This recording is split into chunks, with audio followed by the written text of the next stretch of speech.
All right, let's get started. Good morning. Yeah, pass the homework assignment here. The solutions and the handouts are on that side. Right. So for the exam on Friday, we'll have whatever we covered till today, right? Including modules 1 and 2. So it won't focus on that.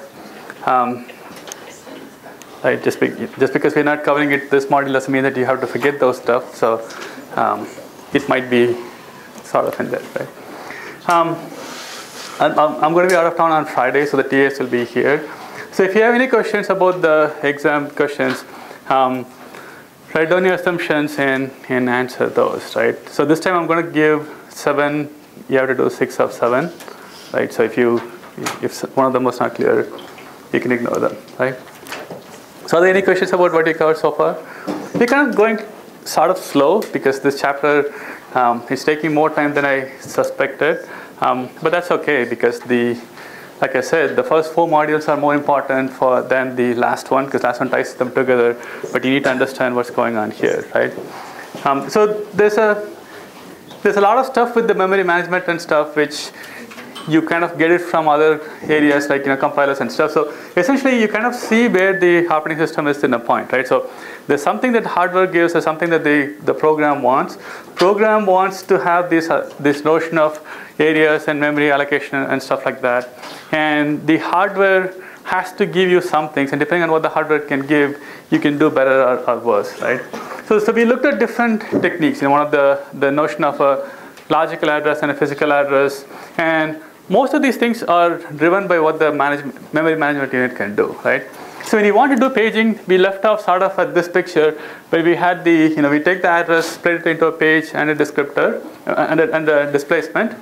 And the page size is decided by the hardware. So depending on what the hardware supports as a page size, actually frame size, you would allocate a certain number of D bits. So it's up to the operating system to fill up the page table, right? And if you think about it, every memory operation now will have to go through this page table. That slows things down, right? So all these things are in the way of getting good performance for your program, right? If you could generate the direct physical address in the program itself, you wouldn't have to go through this translation, which means that you wouldn't have to do an extra memory read, right? So if you do this stuff, now you have to do 2 memory reads. One to read the page table, another one to get the actual content.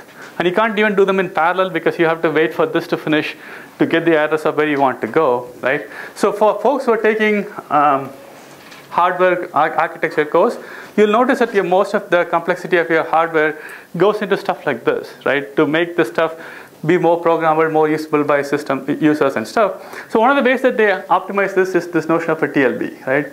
From an OS perspective, we don't know what TLB is, we don't know how to manage it and all those things because it's managed by hardware. Essentially what it does is it keeps you would think the most popular or recently used addresses into this cache, right?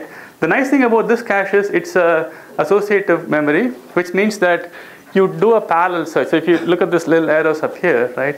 So associative memory means that you can look it up parallelly, right? So if you have a page you're looking for, the hardware maintains the page number and the logical address in this cache. So it can look at them parallelly. So if you have like 1000 entry TLB, then it can see if all the 1000, if it's in one of the 1000 elements, and if it is, it can release the frame number from there, right? So if you think of other ways of searching, like binary sort or something, the amount of time it takes depends on the array size, right? So if you do a binary search, you have to find the midpoint. You basically have to search. So when you do associative search, the search is really fast. So essentially, you add a little bit extra to 0, right? Essentially, you want that to be fast. And if you can hit in a TLB, you're good, because then basically you are operating as if the address generated can be translated instantaneously. If there's failure, then you come to the page table, right? But as far as operating system concerned, operating system fills this table.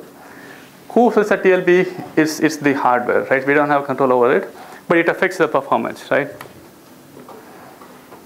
How it affects the performance is you can think of it as a simple math operation, right?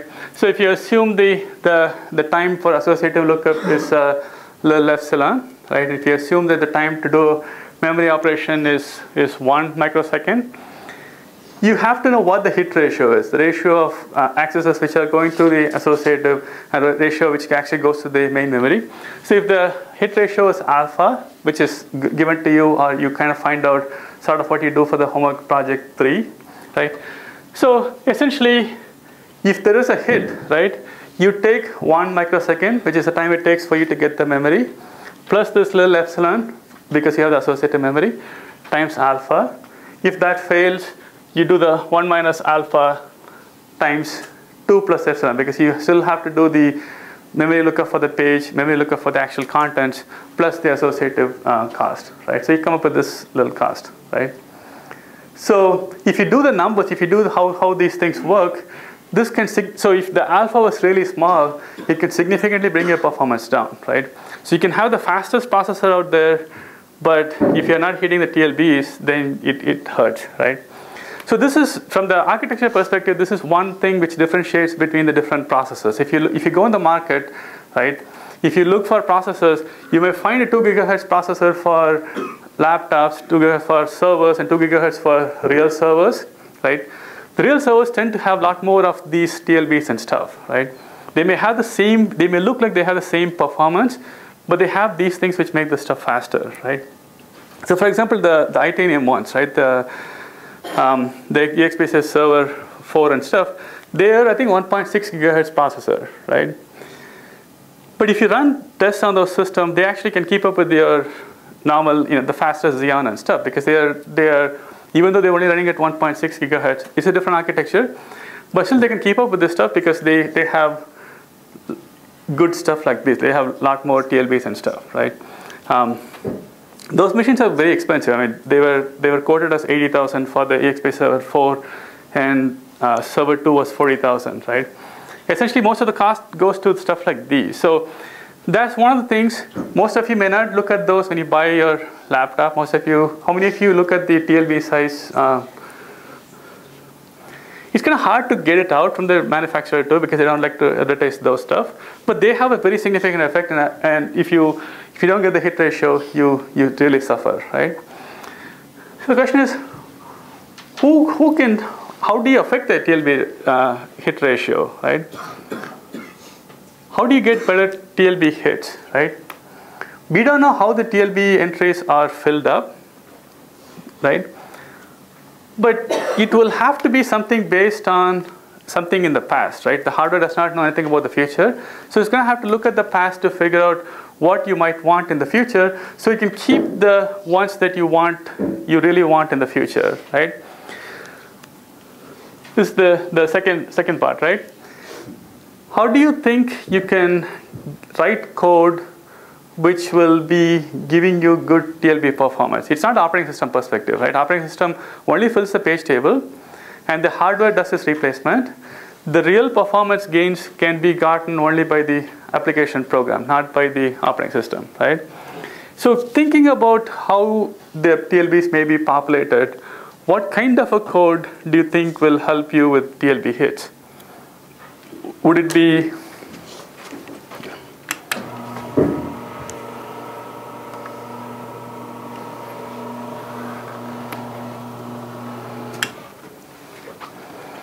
suppose I have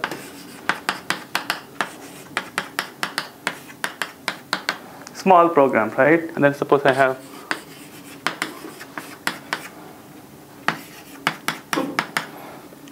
in terms of code, which one do you think would give you a good TLB hit ratio?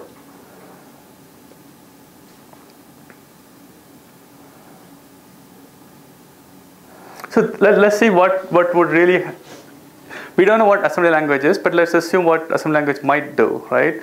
So it will have to do something like if 1, right? So like at a low level, right? It'll do assign memory address A to 1, and then it'll go to, let's say this.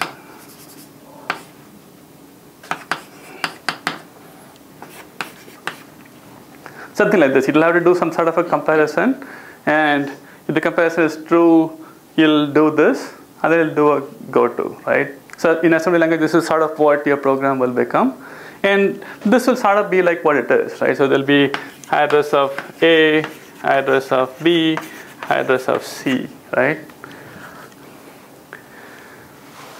So for TLB hits to happen a lot, you will have to keep addressing the same address over and over again, right? The more you use it, the more likely it's going to be on the TLB, the more likely you're going to have a hit, right? So which one of these programs would help you?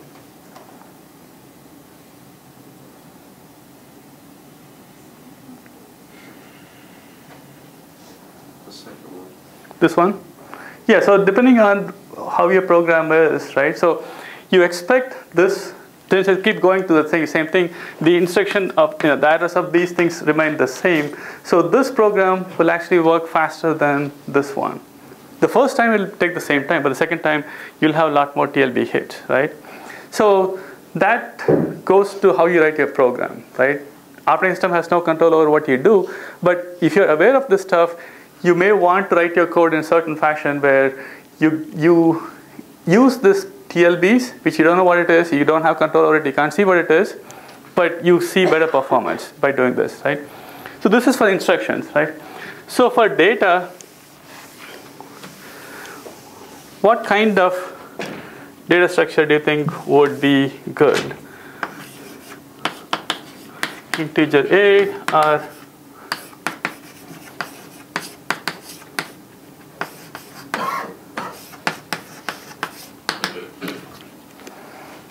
now you're looking at the data accesses, right? Would accessing a matrix be better than accessing a single variable? Let's go deeper, right? If you access a matrix in a certain fashion, right? So for example, we do, let's say, I think we looked at it before in some other context. So for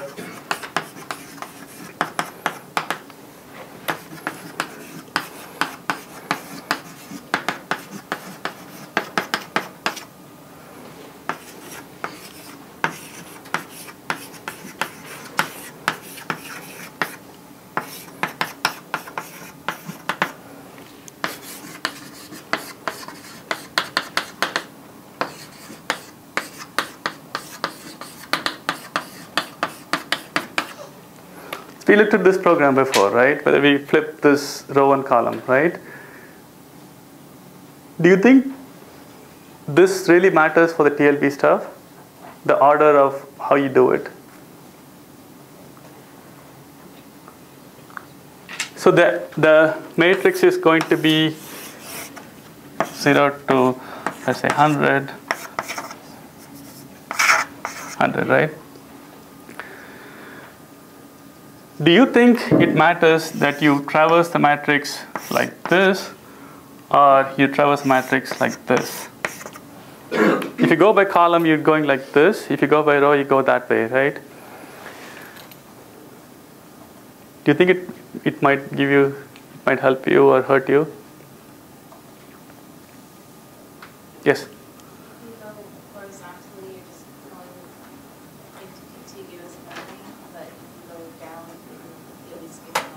Mm-hmm.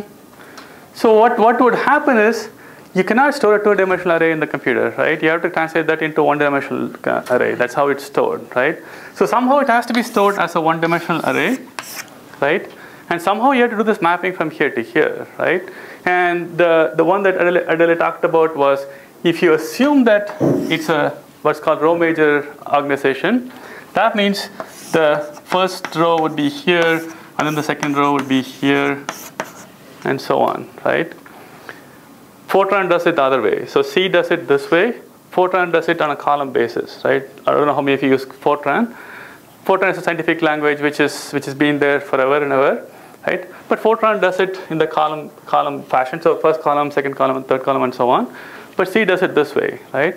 So if you have this kind of arrangement, and if you're going through the matrix in a row fashion, what do you think there'll be good TLB hits?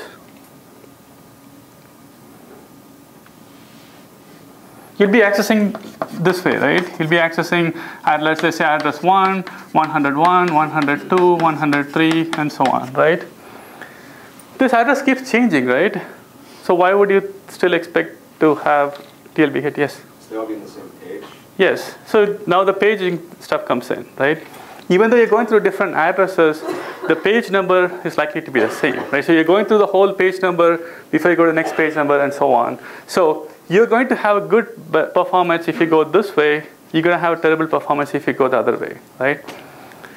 And that you cannot really predict, but you'll notice it. If you run this program, if you switch the way you access it, yeah, I think you could go like a couple of times orders of magnitude speed difference if you go one way or the other, right? And so in essence, all that TLB does is it's trying to get good performance out of the whole thing. It's done by the hardware folks. So if you're doing a hardware architecture stuff, they provide this TLB, but they can't really do anything unless you program it to use that, right? So if you wrote programs which went the other way, right, because you can you can change this and this way, either way, to get the same code performance, right? If you do that, then your hardware is not going to get good performance. Intel cannot do anything about it. Your operating system cannot do anything about it because that's how you're accessing. But your understanding that all these things happen, that you have pages, there's TLB and all those things, would tell you that if you ever see a code like this, right, you're going to say, no, flip this other way because you're not going to get good performance, right? Because you're going to fight the TLB. You're going to be opposite of what the system wants. So that's essentially how these things happen. So you understand what the hardware can do, understand what the operating system can do, but the ultimate responsibility is with the user. And the next component is all this stuff of a page table, TLBs, and everything is assigned to a given process, right? You can't share a page table between two processes unless you know what you're doing, unless the operating system gets involved and stuff. So when I do a context switch, I have to make sure that the new process, the new process will look at its own page table, right? Which means that it will have to have its own cache. It can't use the same TLB cache from earlier time, right? So if you have one process which is using a TLB and you context switch it and bring another one, you can't leave the same TLB cache for the new process, because what will happen is the new process does not know that. So all you have right now is page number and the logical address, right? So if the new process issues a page number which happens to be what the old process used, then you're going to translate that to a logical address which was in the old process, right? Which is not a good thing. So you can do one of two things. One is you can either flush the TLB, which is a simple thing to do. So every time you do a context switch, you flush the TLB, right? What does that mean? What will happen if you flush the TLB every time you do a context switch? How would you see that in your program?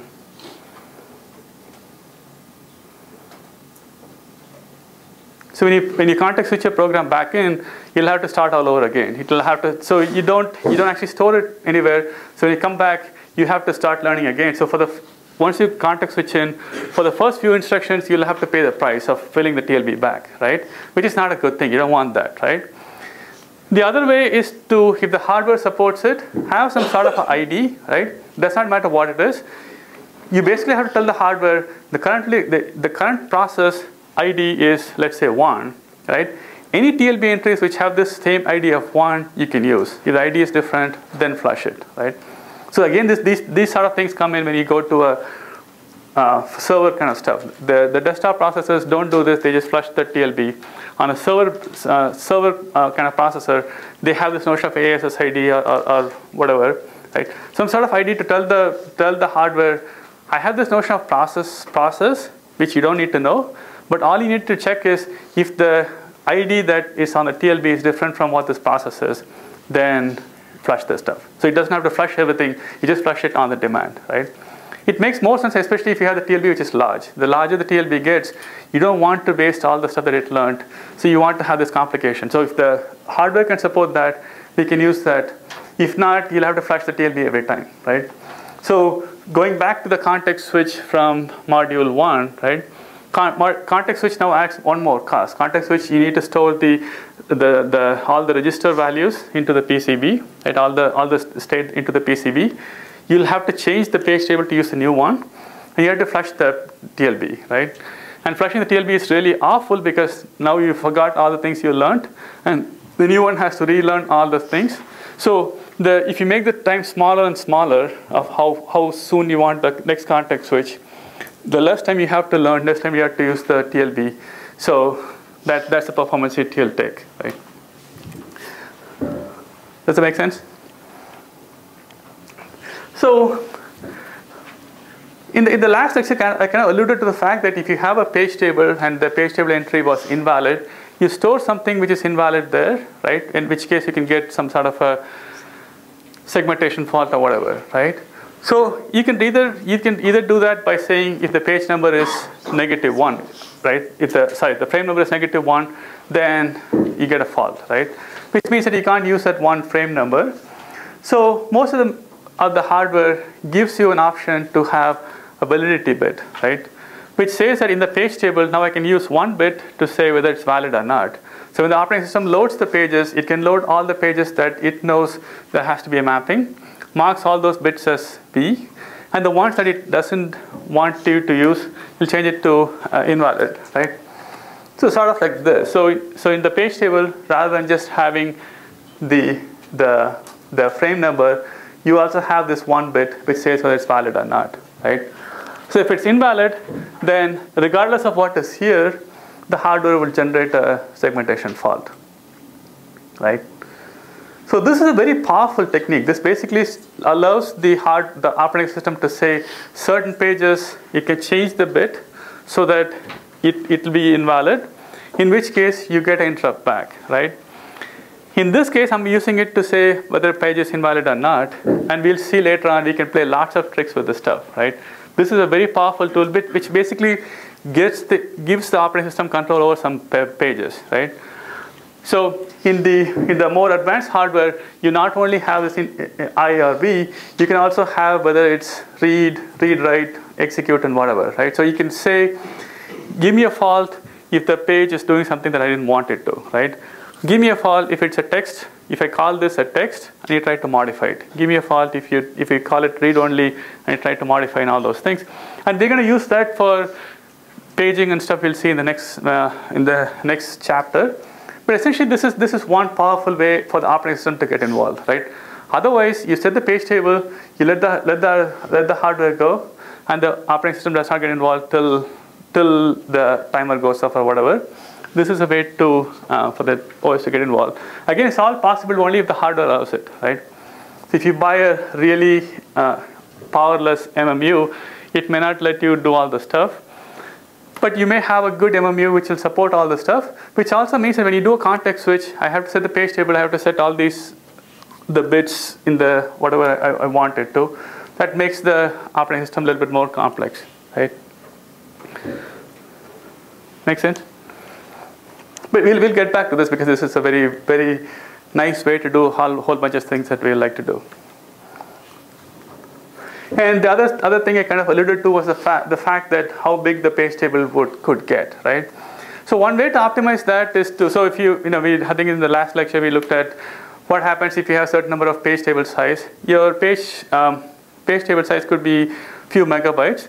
But if you think of a 64-bit processor, which is what most of the machines are going towards, it's going to become extremely big, right? So if you assume a 64-bit address space, if you assume 8K page table size, then essentially you're looking at 2 times 10 power 15 page table entries, right?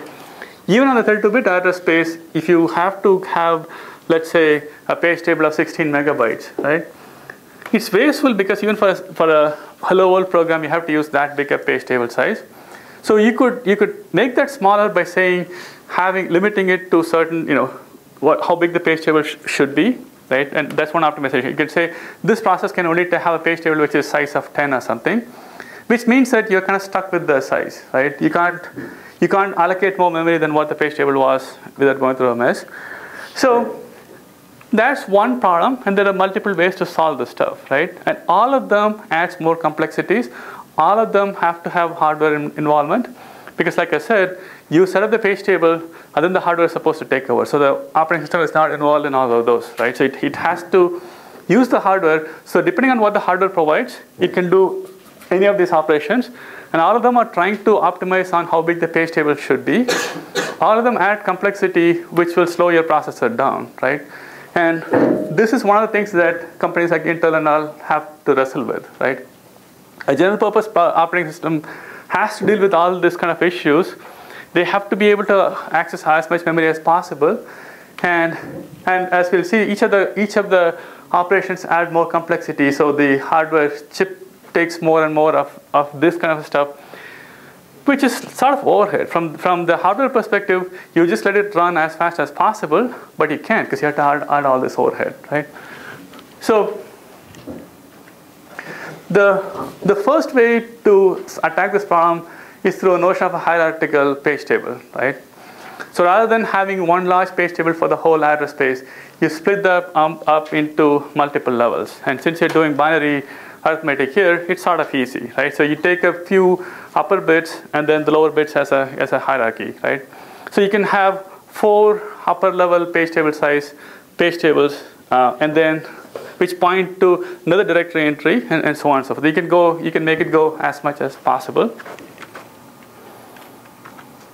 So here's an example of a 2-level paging scheme, right? So you have 2 levels of paging scheme.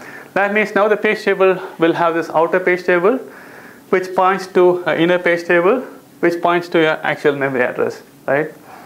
So when you have to do the translation, you first look to see where this entry has to be, the next level has to be. If it is invalid, that means the whole thing is not going to be there, right? But if it is valid, you follow that to this page table, which follows that to here. Of course, you can keep going as many levels as you want, right? So what's the cost of doing this stuff? What do you want to do? Can you think of reasons why you would want to go 3, 4, 5? So for 64-bit architecture, right? So can we go to like 10 layers of stuff like this? You could go any number of levels you want and make the page table small, because essentially you're only allocating what you wanted, right? So what's the cost of going multiple levels? Lookups, time for Yeah, so in the example before we said lookup could take 2 memory lookup, right? The more levels you go, the more memory you have to look up, right? So now you have to, if you want to translate one address, you have to do a memory lookup for this page table, then memory lookup for this page table, then memory lookup for the data you want, right? So this, in the worst case, can take you 3 lookups, right? You can have, of course, TLBs, but TLBs are only a certain size, right? So TLB, now you have to use a TLB for this and this, right? And the interactions become very complicated, right? This TLB entry may be here, but you may be going through lots of the stuff. So again, it depends on how a particular application is running. But in general, the more levels you add, in the worst case, you may have to go through that many levels of memory lookup. So your system performance may degrade horrendously, right? So 2 is acceptable, considered acceptable. You don't tend to see more of those, and we'll see different ways of dealing with the, especially when you go to the 64-bit processor, right? So for folks who are doing architecture, 64-bit processors add lots of these annoying problems, right? For 32-bit, you can deal with them, sort of, at least right now. You couldn't deal with them back when they came out, right? Back when they came out, machines tend to have, let's say, 4 megs of main memory, right?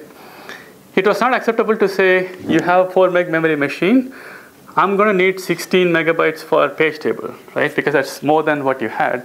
But right now, most of you have 1 or 2 gigabytes of main memory, so page table size is not a thing you worry about.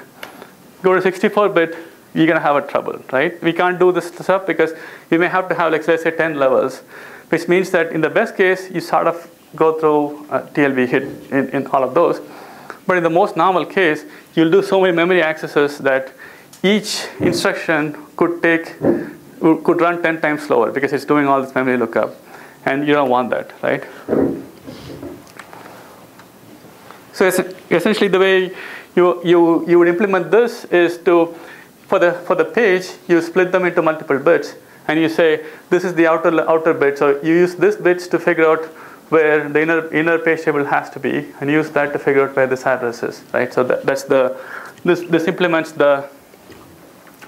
this graph, right? So more you have, you take the same address, you play different games. Again, this is done by hardware, not by operating systems. Operating system does not define how many bits should go to each of those, right? But it's duty to fill up these tables. It's duty to make sure that all these entries are what they have to be, and you create this hierarchy of page tables. So it works for 32-bit architecture, not necessarily for 64-bit, right? So actually, I have an example here. So if you have a P1, P2 for 2 level, you use the P1 to figure out which outer table you want, and use that to figure out what this table you want, and go to the actual data, right? So since those are, since you can't really go for too many levels, another hardware mechanism that is popular is the notion of a hashed page table, right? How many of you know the hashing data structure, right? You must have heard about it somewhere, right? So essentially, hashing data structure, you take an address, you hash it, right? If it's a unique one-way hash, then essentially you take a number, it'll give you something which is not necessarily unique, right? So if you give it 10, it may hash it to say 1. If you give it 20, it may hash it to 1, right? But the idea here is you go from something large to something small. And if you choose the hashing table well, then the number of collisions will be minimal, right? If you have a collision, you kind of have it as a linear structure to go through the stuff. So you can use that to do the same thing. So if you can do a hash, you assume that the P becomes a smaller number. You don't want to do a hash where the number becomes larger, right? So you hash it to a smaller number such that this hash table will have to be smaller than for the original page table. The flip side of that is you'll get collisions, right? The collisions are all stored as a linked list data structure. So in the worst case, it is possible that all the page table entries will hash into one long bucket, and then you'll have to do a sequential search. But if you do it right, then the hash collisions will be minimal, such that you will be able to work fine, right? Especially if you don't use all the P bits for your program, then you may find a good hashing function such that the collisions are minimal and you get good performance, right? It again depends on the hashing function. A good hashing function would let you reduce this hash table size without incurring too much cost, right? A bad hashing function would increase the complexity of the linear lookup here, right? And again, this is done by hardware. Again, this is done without our control. So we don't know how big that data structure has to be, how this hashing structure is, right? But essentially, we need to, if you use this structure, then you could potentially reduce the size of the hash table, the page table, which is the hash table in this concept, right? Again, you need to have hardware which performs this hashing function. It has to be fast, right? It has, because this is in the critical path. Every instruction will have to do this. So if you can do this, in hardware, if you find a good hashing function, then this can be expected to reduce the page size, right? So, and the hardware manufacturers will have to figure out how typical programs access memory to figure out the good hashing function. A good hashing function which will not have too many collisions, and a good hashing function which can be implemented easily in hardware is what they want, right? So, here's another assignment for the hardware folks, right? If you can do that, then we can reap the benefit. This can potentially be smaller, but again, that's a challenge. That's one way to go, right? So in the best case, so if you can do the hashing function, let's say instantaneously, then this may be a good thing if you don't have too many collisions. If you have too many collisions, you have to pay the cost for the hashing function. You have to do a lookup on the hash table, and then you have to search through all the collision entries, right? Potentially sequentially, and that can be a slow thing, right? So the worst case, it can be very slow, but hopefully, if things are working fine, you should be able to go faster, right? Make sense? Again, these are techniques that the hardware folks can give you, and that will help us reduce the page table size, because page table size is something that we as operating systems people would worry about, not the hardware folks. Right? Hardware folks are not really worried about how you manage these things. But without managing the page tables, you can't really run programs, so you kind of have to have a partnership. The last type is essentially what is used by 64-bit machines, right? 64-bit is such a big number, right? 64-bit, I think if you have 64-bit, I think the number of, I forget the exact number, but the number of atoms in the known universe is, I think, 2 power 72 or 2 power 73 or something like that, right? So 64-bit is a sufficiently large number. It's a really big number, right? 64-bit is, I don't know how to say that, but it's 16 times 2 power 60, right? No, that's 60. It's a big, very big number, right? So you can't really play all this hashing. It just escapes me, but 2 power 10 is 1K, so it's a very big number, right? So you can't play this notion of hashing and all those things to address 64-bit, right? So what happened was, like, the very first generation of 64-bit machines you can buy, but not really 64-bit, right? So you couldn't really access the 64 bits. So you were kind of left with, the first DEC alpha could only access like 40 bits and so on, right? So they were doing like not the whole 64-bit. Do you know why we went to 64-bit addressing? This is not operating system, it's the hardware stuff, right? Most of the machines you buy are 64-bit. Can you think of a couple of reasons why we want 64-bit? Yeah. So you can address more than 4 gigs of memory? Yeah, you can address more than 4 gigs of memory. You can now access this really large number, right? So you're not now tied to 4 gigs. So you can have a really large array, right? 4 gigs sounds like a lot of memory, but 4 gigs is not really that big because of the way we want. Right? So if you want to have really large arrays and if you want to have really big programs, 4 gigs you run into a problem, right? So you want to be able to access a lot of stuff, and it also helps you in terms of the data structure. Right? If you have a 64-bit integer, right, then you can do a lot of operations almost in parallel, right? So you can operate on a bigger integer, you can operate on them faster. So 64-bit is something that the users really want, but the flip side is you go to 64-bit, you have to deal with the size of the page table, right? Which is so big that you will have to go to so many levels if you do a hierarchical stuff. So you're kind of forced to do something. And the one thing that they do is the notion of an inverted page table, right? Which is kind of a weird concept. So in every page table, what you have is the page table entry for every logical address, right? So every logical address, you have one entry which points to the physical address, right? So the page table size is really decided by the logical address, not by the physical address, right? So depending on how big you want the logical address, you have to have that much of a page table entry. The actual physical pages need not be as big as a logical address, right? So when I say 2 power 64, if I want to do it that way, since the address space can be up to 2 power 64, I will have to have a page table which can store that much of a content, right? What I do in the inverted page table is I flip it, right? Now it no longer holds the logical address, but it holds the physical address, right? So this page table now holds the physical. There is one entry for each physical page, right?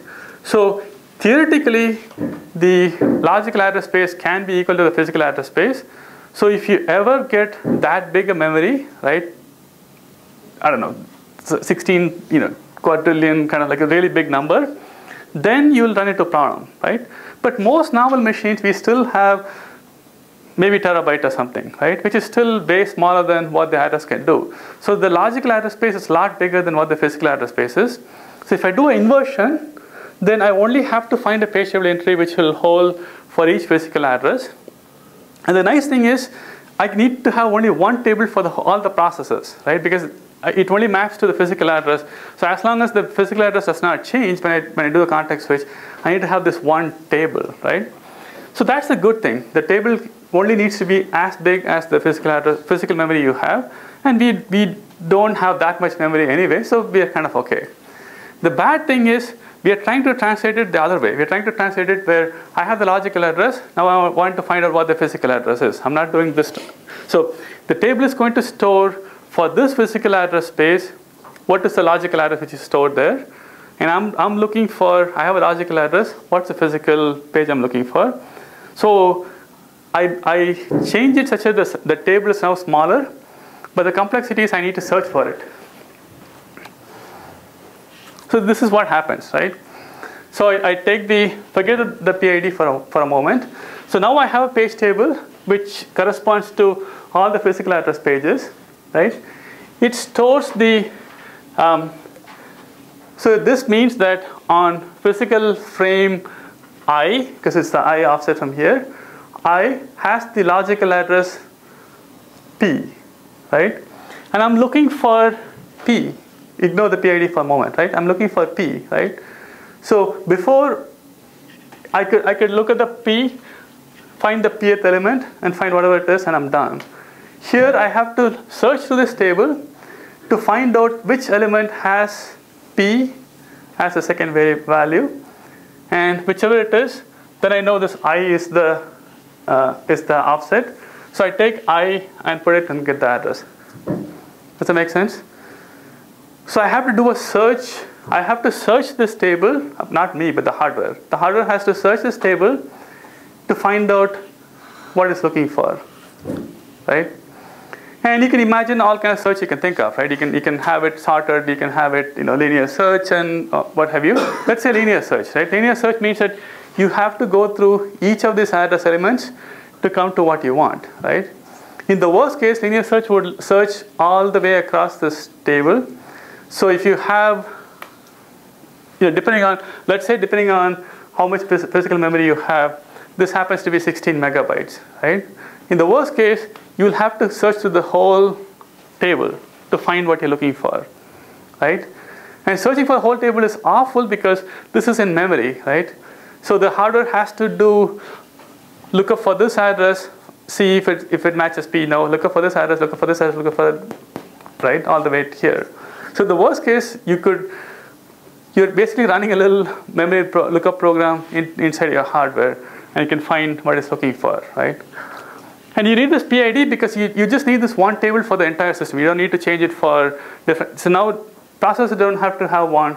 You need only one per hardware per machine because the physical address is the same, right? You can use it across multiple processors by essentially giving it a PID, and the hardware now has to support that every address will have to have this ID identifier. It does not matter what it is, but it's some identifier. So it will make sure that the identifier that you're requesting is the same as what is here, right? Otherwise, you may end up using, so it is possible for another PID here, another entry, to have a different PID for the same P here, right? Because another process may have the same logical address. So this P is not unique, but PID and P is unique, right? Does that make sense? It's kind of a weird way of looking at it, but essentially you kind of flip it around. So now the table can no longer be larger than what the physical address is, right? And now you can have only one table for the whole operating system, which is really good. So now you can have one page table for all the processes, and it's not that big. So if you buy more memory, this will become bigger, but that's it, right? The complexity is you have to search through the stuff, and that's where all the hardware will have to go, right? So now you need as much TLB as possible. You basically, so ideally you would like this to be in a cache, right? You like this whole table to be in a cache, and you can't. So however close you can get to that is where you get the performance, right? So when you go to 64-bit, if you do inverted page table, I don't know exactly how much complexity you would put on this component, but essentially, if you don't solve this, your machine will be a dog, right? Because if you have to look up for every address, every time I have to access a variable, if I have to search through these things, right? In the worst case, if the entry happens to be here, right? If my program has to go through all the stuff to figure out where the mapping is, my system will be so slow that you wouldn't want to use a 64-bit machine, right? So you have to make this faster. So if you took a course on architecture, this is probably one of the techniques you want to learn, how to do this inverted page table such that you can get good performance, right?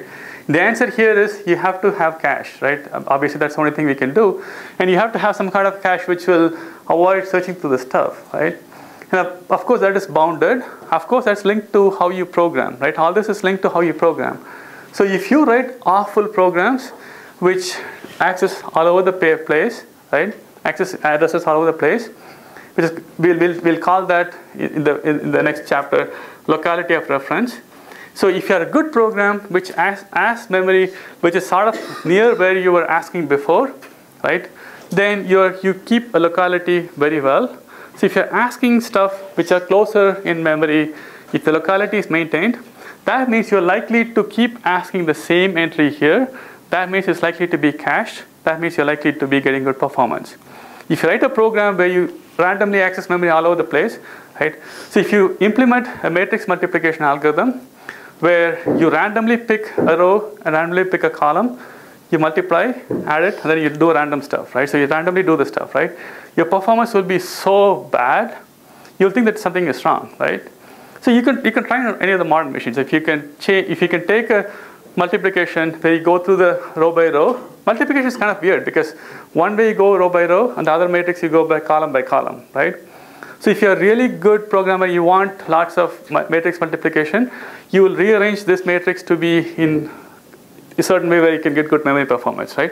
But regardless, the first matrix you go row by row, second matrix you go by column, which is bad. But if you want to really make it bad, randomly pick a row, randomly pick a column, calculate it, then randomly pick another row, randomly pick another column, calculate it. Try that program, right? On the 64-bit machines, it'll be so slow because you're essentially going and searching through this stuff. It'll take hundreds, thousands of times slower, right? And there's nothing the hardware can do for you. There's nothing the operating system can do for you. You as a programmer will notice it, and you're noticing it because you're dealing with the inverted page table. Right? So those are three different ways of doing the stuff, and depending on what the hardware gives you, we can do that. And essentially, when you go to 64-bit architecture, there's not a whole lot of options left because there's such a big data memory space. You are forced to go to inverted page table whether you like it or not, right? And the only thing you can do is you can add larger and larger TLB caches to make this thing go faster. But if you wrote a program which tries to fight against the TLB, then you'll reap the benefit of running such a program, right? Oh, so one last topic I'll kind of mention is the notion of a shared page table, right? So since the operating system links the page in a page table, right? Sharing between two processes is very easy, right? So if I want something to be shared between two processes, all I have to do is I have to put the same page in the page table for both the processes. Then both of them can access the same thing, right? And we'll get back to this and we can do more interesting stuff, right? But for now, if both of them are accessing the same page, all I have to do is add this entry into the page table for both the processes. So when any of them access it, you can get that, right? And it's used a lot actually for programs, especially if you write position independent code, right? If you write code where you access variables which are relative to where you are, then it's position independent, and it's very good to be used in a situation like this. So essentially what happens is, in a typical system, you may have multiple processes. All of them use the same libraries, right? All of them use, like, let's say, the C library or what have you. So you have one copy of C library, right, which is mapped into many of all these processes, because all you need to do is, like, for example, if you look at ED1, ED2, ED3, right? All the processes have it, right? So this process has ED1, ED2, ED3, and data 2. This one has ED1, ED2, ED3, data 3, right? And let's say the ED1, ED2, ED3 is like a libc. Everybody wrote C program. So what will happen is the page table for all of them will point to the same physical address, 346. They'll have a different for data, right? So even though you're running three programs, they're all accessing the same physical page, but they don't know that because all they do is access through the page table. Operating system makes sure that the page table entries are the right ones, right? So they're all accessing as if it belongs to them, but ED1 and 2 and 3 is shared by all these three. And in this case, if you're doing as a text, you don't modify it, so you're okay. And we can do much more complicated stuff as we proceed. But essentially, this is a way to share stuff. So that's one of the reasons why you can run more and more programs which are larger and larger, seemingly larger and larger. So if you run PowerPoint and Word, if you look at the memory size, PowerPoint may look like it's taking half a gig, and Word may look like it's taking half a gig. But really, they can both run on a machine which has only half a gig because they share a lot of this stuff, right? So in this case, you only need that many pages to run all these three programs, even though each one of them think they have this whole ED1 to themselves, right? So we'll stop at that. We'll take with the segmentation notion after the exam. So like I said, I'll be gone. If you send a chat or email, I should check it when I'm on the road. I'll try to go online, but most likely I'll check chat and stuff. So see you guys next Monday.